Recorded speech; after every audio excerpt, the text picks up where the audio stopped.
uma das perguntas importantes para aquele contexto e para o nosso e um pastor é necessário? Precisa realmente de um pastor? Qual é a função do pastor, além de fazer raiva para nós? Então, o que é que um pastor vai fazer dentro de uma congregação, dentro de uma igreja?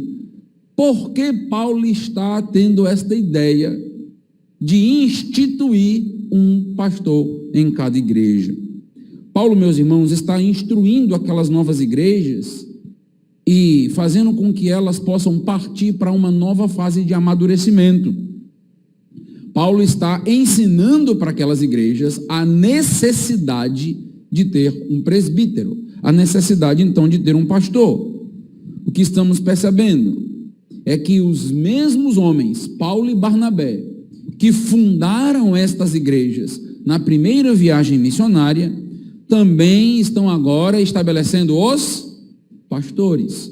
São eles que estão estabelecendo os oficiais daquela igreja. Em outras palavras, pastores não são ideias extra-bíblicas. Pastores não são ideias de homens posteriores em algum momento na história da igreja que então resolveram colocar autoridades em um grupo. Os pastores, meus irmãos, como nós estamos percebendo em Atos capítulo 14, versículo 23, é uma instituição apostólica. Quando nós falamos de pastores nas Escrituras, nós estamos falando de uma ideia de Deus. O mesmo Deus que é o fundador e o mantenedor da sua igreja, escolheu também que a igreja tivesse seus líderes, seus pastores. Existem alguns grupos religiosos que são contrários à instituição pastoral.